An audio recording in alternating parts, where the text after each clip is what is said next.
And after primetime, they dare dream of peace in the last in the series of Once Upon a Time in Northern Ireland. That's coming up tonight at 10:10.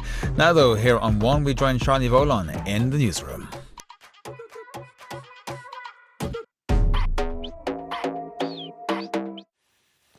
Good evening, you're welcome. Tonight at 9. No return to the airwaves on RTE for Ryan Tubridy. National broadcaster confirms trust between the parties has broken down.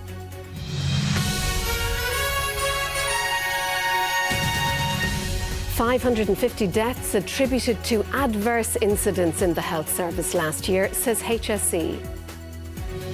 A breakthrough in retained firefighters' dispute. Industrial action is suspended after talks at WRC. And tributes paid to King of the Chat Show Michael Parkinson, who's died at the age of 88. I like talking to people, and I've done that all my life. And I enjoyed every single moment of it.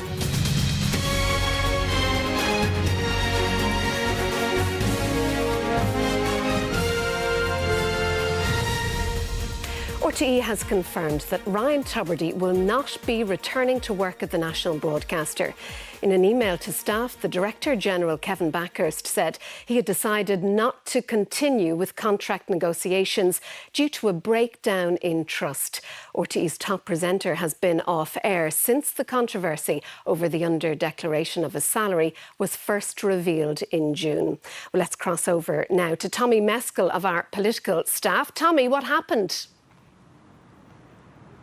It's been an extraordinary turn of events, Sharon. You remember yesterday we had the publication of that second Grant Thornton report, and it was seen as largely a good news day for Ryan Tubridy. It showed that he had played no role in the misstating of his salary during that initial period of 2017 to 2019. But it was a statement issued by Ryan Tubridy afterwards, reacting to those findings, that appeared to throw a spanner in the works. It seemed as though Ryan Tubridy disagreed with the RTE board's restating of his salary in 2020 and 2021. RTE sought clarity on what Ryan Tubridy meant by this. I understand from Ryan Tubridy's side that they sought to provide that clarity this morning, and also sought to make it clear that they were not questioning the basis for the restating of those figures. Nevertheless, it's apparent that talks broke down, leading us to this position this evening where Ryan Tubridy will not be returning to air.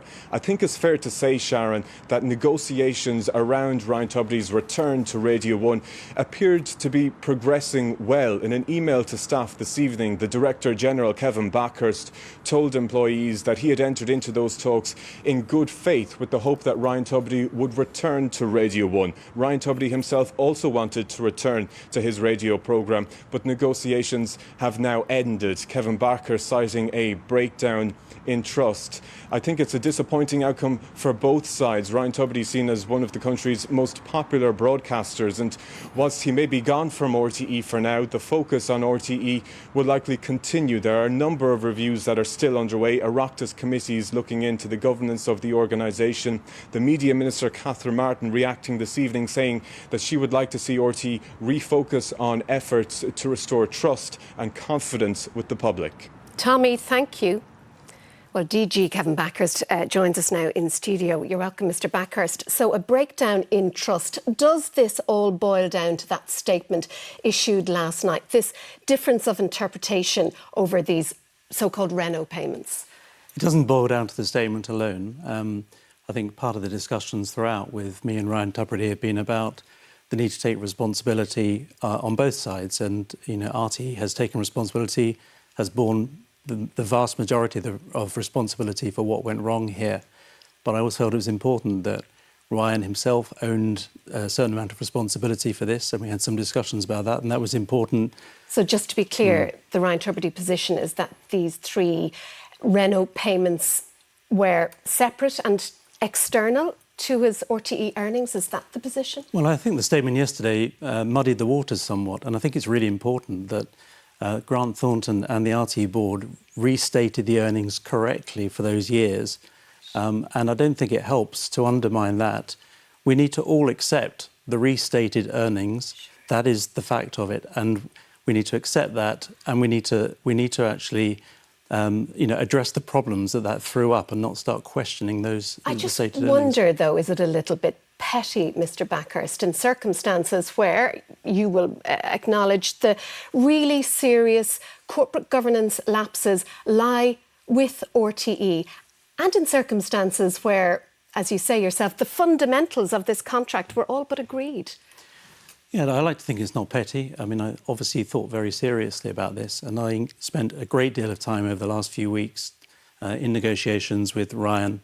And that's why I was particularly disappointed yesterday, because I felt we were in a good place. We had a core agreement for Ryan to come back, and then the statement was issued, which, once again questioned the newly stated salaries, which are correct. And I just think, for the sake of rebuilding trust, which is my focus with the organisation, we can't afford to be questioning where the facts that are out there. How did this breakdown unravel? Did you talk to Mr. Tubridy? Did you meet him? Was it a phone call?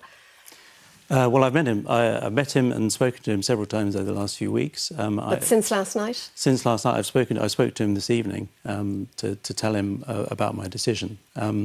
I did seek clarification from his lawyers, as we said yesterday evening, of that statement. The clarification that I received was basically a restatement of that statement. And what was his reaction when you spoke to him on the phone?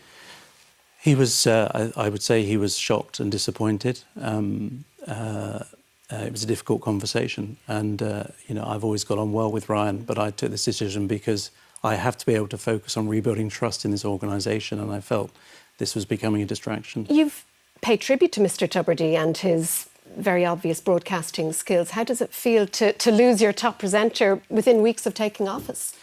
It's extremely disappointing, and that's why I had to weigh it so long and so hard. And I put a lot of effort and time into trying to reach a resolution here. I don't actually feel that Ryan was best served by the people around him who advised him on making that statement. But you didn't spend time seeking a resolution after he issued that statement last night, did you? No, it was very finely balanced, as I said to Ryan, and I've spoken to him in the last kind of few days about that the decision was finely balanced. There were certain things that I felt RTE needed. I think he was clear about that. But in the end, to get a statement thrown in at a late stage like that, which questions a central part of the recovery of trust, is not really helpful. There were a few qualifications in your statement. You say no return for Mr. Tubridy at this time. Who knows what the future holds? Is the door still a little ajar? Yeah, the door is still open to Ryan. One of the reasons this is weighed particularly hard on me is, I try to be a very fair person, and I feel, there have been a lot of mistakes made, and been some particularly big mistakes made by RTE, but also by Ryan and by his advisors. I think now is not the right time for Ryan to come back. We need to focus on rebuilding trust with the audience, but the door is not shut forever. For the immediate future? I think it'll be a little bit of time, period of time, yeah. What's a little bit of time?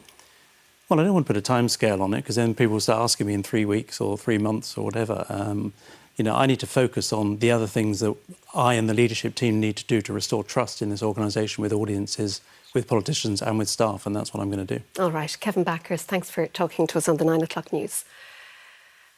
Well, Ryan Tubridy began his RTE career almost a quarter of a century ago as a teenage book reviewer. In the years that followed, he had some of the biggest jobs in Irish broadcasting, from hosting The Rose of Tralee, his own TV and radio programmes, to presenting The Late Late Show. Ryan Tubridy's association with RTE has been a long one, stretching back to 1989, when he made his first TV appearance as a teenage book reviewer on Scratch Saturday. Ryan, welcome. Who are these books for? Well, I've read the 4 books over the last week, and I've come to the conclusion that there are now 3 distinct U2 fans. From books to broadcasting, and a young Ryan Tubridy soon made the leap to radio. OK, the Democratic Christmas Party. Betty Cody, always lovely to see you. Dr. Betty Cody, health psychologist, friend of the programme. Before first presenting The Rose of Tralee in the early 2000s. Good evening, everybody, and welcome to Tralee. The dome is buzzing, is it not? And then his own Saturday night TV talk show. His big break came in 2009. Good evening and welcome to The Late Late Show. When he replaced Pat Kenny as host of The Late Late Show. Mixing the light-hearted You're truly, truly scrumptious. With the serious. We're going to have to wait a little bit longer before we can get back out there and to enjoy things the way we used to. In March, Ryan Tubridy announced he was stepping down as Late Late host before an emotional final programme in May. I also want to say thank you to you, the viewers, who stuck with us and with me over the past 14 years, and your loyalty and your decency and your kindness and your generosity has taken my breath away. A long association that now appears to be at an end. Fia Crokiana, RTE News. There were 550 deaths associated with so-called adverse incidents last year, according to the HSE. These cover surgery on the wrong part of the body, the wrong patient, incorrect medication or injury. Almost 107,000 such incidents were reported in the health service last year. The Public Health Service sees and treats millions of patients each year. New figures show that the number of adverse incidents reported has risen each year, with just over 480,000 recorded in the last 5 years. Adverse incidents cover a wide range of events, including slips, trips and falls by patients, surgery on the wrong part of the body or wrong patient, injury and death. Figures provided by the HSE covering its hospitals and services last year showed there were almost 107,000 adverse incidents reported. Over 550 deaths were linked to adverse events. 9% of cases were classified as near misses where no injury occurred. And over 45% of adverse events did not result in any injury. The figures were secured by Aontú leader Peadar Tóibín under a parliamentary question. Where is the accountability in relation to this? Where is the investigation? Where is the reform? And where is the necessary investment to make sure that people are safe in their pathway through the health service? Well, the most shocking figure is 550 deaths in 1 year as a result of preventable errors. That's 4 times the number of road deaths that occurred in 2022. While the number of adverse events reported in the health system is increasing each year, so too are the number of patients being treated. The HSE said today that the percentage of very serious events are in line with international norms. The rise is welcome to us because it means people are reporting more. We're going from a healthcare system which didn't report, where people, for whatever reason, either because they didn't feel supported or because they feel nothing would happen from it. Around €1.4 billion has been paid out in compensation by the state for adverse incidents in the health system in the past 5 years. Fergal Bowers, RTE News. Retained firefighters have suspended their industrial action over pay and conditions. A breakthrough in the dispute came after more than 12 hours of talks at the Workplace Relations Commission. Since early June, around 2,000 members of the retained fire service have been engaged in rolling industrial action, including the placing of pickets across 200 fire stations, with a further escalation promised. The part-time firefighters, paid an annual retainer for being on call, have been seeking better pay and conditions to address what they describe as a recruitment and retention crisis. Following a request from the Minister for Housing and Local Government, SIPTU and the Local Government Management Agency attended talks at the WRC yesterday. After more than 12 hours of negotiations, a breakthrough. The industrial action was suspended at midday today after SIPTU said progress was made with improved terms offered, including guaranteed minimum earnings. New recruits will have a minimum guaranteed income of just over €18,200 and existing firefighters will have a guaranteed income of about 21,500. Station officers will go from 27 to 31,500. The WRC will finalise the wording of the proposed agreement over the coming days, after which SIPTU will begin a period of consultation with its members around the country. Following that, a ballot will take place on the deal, which is expected to happen next month. The LGMA said it appreciates the assistance of the WRC in bringing the parties together and now awaits the issuing of the formal outcome. Minister Darragh O'Brien welcomed the development and again pledged to advocate on behalf of retained firefighters at the upcoming public service pay talks. Fergal O'Brien, RTE News. Tributes have been paid to the legendary chat show host Michael Parkinson, who's died at the age of 88. His family confirmed he passed away peacefully at home.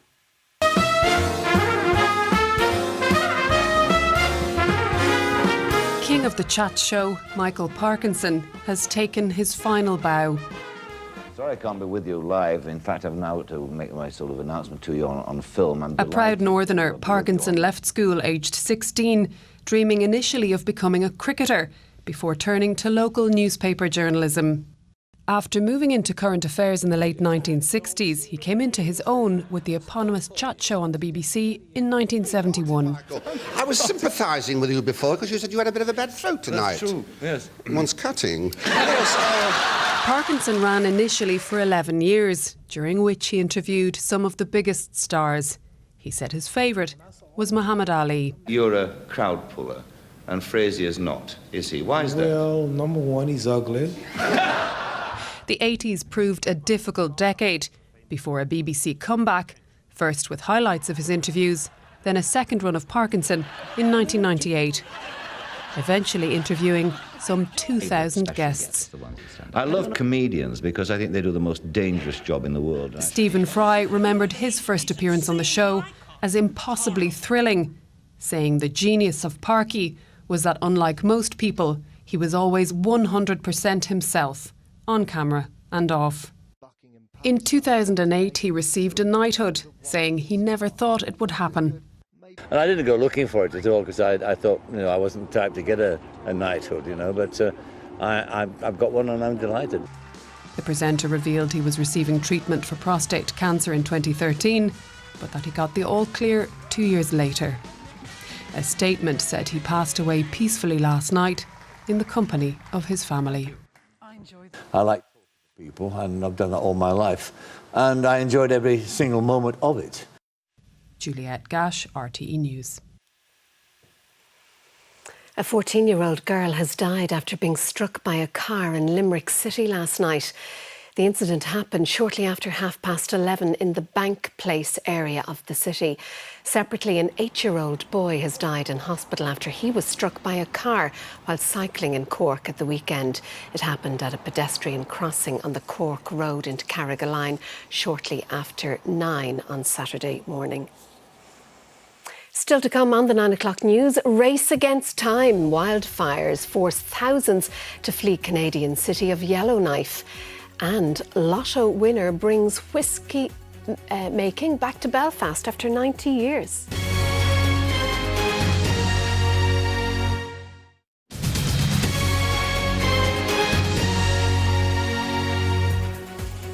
And you're very welcome back. Canadian authorities have ordered residents to leave the city of Yellowknife by noon tomorrow because of wildfires. Thousands have already fled as flames gather apace and threaten the area. A driver holds his nerve, with flames licking the sides of the road as wildfires approach Yellowknife. All 20,000 residents have been ordered to evacuate before noon local time tomorrow. Officials have warned if there's no rain, the blaze could reach the city by the weekend.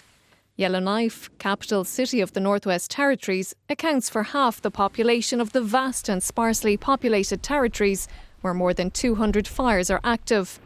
In recent days, firefighting planes have been swooping low over residential areas. With reports today, the city is blanketed in thick smoke. With more than 300 fires already burning in British Columbia, the province is expecting dry lightning and strong shifting winds, which may lead to extreme fire behaviour in the next 24 hours. Despite the possible challenges, it's offering support to its neighbour. The Northwest Territories has requested assistance from BC and Alberta with evacuating healthcare patients. And at this time, British Columbia is expected to receive approximately 55 hospital patients and care home residents, with potentially more to come. Wildfires happen every summer in Canada, but not at the scale seen this year. Blazes have engulfed parts of nearly all 13 Canadian provinces and territories, and there are more than 1,000 active fires across the country. With smoke travelling south towards the US, Minnesota Pollution Control has once again issued an air quality alert for today and tomorrow. Gail Conway, RTE News. Students in Galway are calling on the government to cap purpose-built student accommodation and regulate traditional digs. They say demand for rental property is well over double what's available for the new academic year. Bradley Walden came from Switzerland last year to study engineering in Galway. He spent the first 2 months living in a hostel. Sharing a room with between 4 and 12 people, and it really wasn't, it was far from ideal. In that time I must have contacted 70 landlords, and I only ended up getting one viewing, which was the place that I'm now lucky enough to be staying in. The University of Galway has 674 new beds coming on stream this year, with prices ranging as high as €962 per month. The cheapest options on campus start at over €400. We've also reduced rates on over 500 beds and maintained rates on about 2/3 of the remaining. So over 90% of our beds are cheaper or the same rate as they were 3 or 4 years ago. These luxury high-end accommodation blocks that are cropping up and down the country are not tailored towards students' needs. We're calling on the government to work with all third-level institutes to ensure that quality, affordable accommodation is being built for students. Siobhan Kelleher and Nora Barry are second-year psychology students. They cannot find a place to rent in the city. I'm from Kells and Meath, and I don't really have a choice of commuting, so I was kind of forced my hand to pay extremely high prices. I was in Goldcrest when I first came to Galway, which is $812 a month. Really hard to keep up with. I was commuting from Tuam, so it was an hour either way every day, and the last bus at 9:10. So brutal trying to find a place because everyone's in the same situation as us. Teresa Mannion, RTE News, Galway. Finally tonight, a lotto winner is hoping to continue his lucky streak after opening Belfast's first whisky distillery in 90 years. The former bus driver has dedicated his tipple to the city of the Titanic. 27 years ago, Belfast bus driver Peter Lavery celebrated winning just over £10 million in the UK lottery. Now he swapped champagne for whisky. This is something not seen in Belfast since the 1930s, the distillation of spirit to produce whisky. The Titanic brand is named after the ship and produced in the pump house used during its construction. When this first stop matures in 3 years' time, it'll be 90 years to the last mature whisky in Belfast, which is a good achievement and a good milestone. We will have our own Belfast whisky in 3 years, which I can't wait. Just hope I'm here to see it. The copper still pots sit above the giant pumps that were used to pump 23 million litres of water from the dry dock where the Titanic was built and from where it was launched in 1911. While they wait at least 3 years for the spirit to mature, the Titanic blend is being produced by distillers in Dundalk. It's the latest addition to a booming Irish whisky industry that's experienced rapid expansion in the past decade.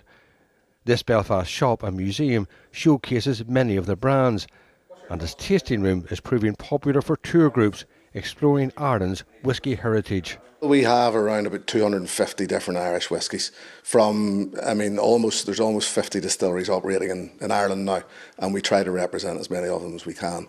Belfast once rivaled Dublin as a centre for global whisky production. Prohibition in the United States wiped out the industry in the city in the 1930s. Until now. Vincent Kearney, RTE News, Belfast. And the main news again this evening. RTE has confirmed that Ryan Tubridy will not be returning to work at the national broadcaster after contract negotiations ended. The Director General said trust between the parties had broken down. On this programme, Kevin Backer said he made the difficult decision so that he could focus on rebuilding the trust with the audience, and it was becoming a distraction, he said. However, he said the door was still open for a return in the future. And you can keep up to date with that story and, of course, all the rest of the day's news on the RTE News app. But that is Thursday's 9 o'clock news. From everybody on the team, good night and take care.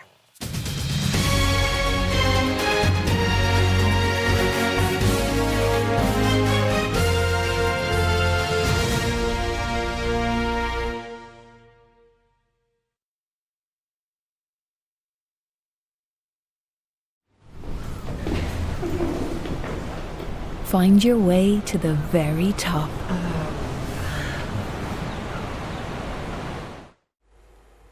Hello there. Well, our weather is going to take a downhill turn through tomorrow. Some heavy rain on the way, and Met Éireann have issued some rainfall warnings for this. The first of them coming into effect 2 o'clock tomorrow afternoon, lasting until 3 o'clock on Saturday morning for Munster, Wexford, Carlow, Kilkenny, Laois, Offaly and Galway. Heavy rain with thundery downpours leading to some spot flooding and some difficult travelling conditions. And in another warning, taking in the rest of the country, coming into effect at 5 o'clock tomorrow evening and lasting until 6 o'clock on Saturday morning. As well as the heavy rain, some strong winds, especially along the southeast and east coast, with the risk of some wave overtopping. Now, latest indications are showing the potential for some strong winds right across the country through tomorrow night. So stay in touch with latest warnings. We may be issuing wind warnings also, and the rainfall warning may be upgraded to orange locally. So the driver for all this, of course, is low pressure. So some outbreaks of rain overnight tonight and into tomorrow morning. But it's really tomorrow afternoon and evening when we'll see the heavy rain pushing up across the country, thundery downpours and some spot flooding. Heavy rain tomorrow night, potentially very windy also. The rain clearing there on Saturday morning, still quite breezy though, but there will be an improvement. Some sunshine breaking through and a scattering of showers. Lighter winds then for Sunday. Overall, good lot of dry weather, still a few scattered showers. So back now to tonight, cloudy with some outbreaks of rain there in the southwest, and overnight tonight that rain becoming a little bit more widespread across the country. Humid with temperatures falling no lower than 13 to 16 degrees in moderate to fresh southeasterly winds. So tomorrow morning maybe a few bright spells. Overall, mostly cloudy with some outbreaks of rain. That rain becoming heavy and persistent from the southwest as we go through the afternoon and evening. Some spot flooding, some thundery downpours. With temperatures tomorrow ranging 17 to 21 degrees, moderate to fresh southeasterly winds. But as I said, those winds starting to pick up, especially into the evening time across the southeast and the east. Some heavy rain to follow then through tomorrow night, clearing away northwards with some sunshine and showers to follow for the weekend. That's it for now. Good night. Take care.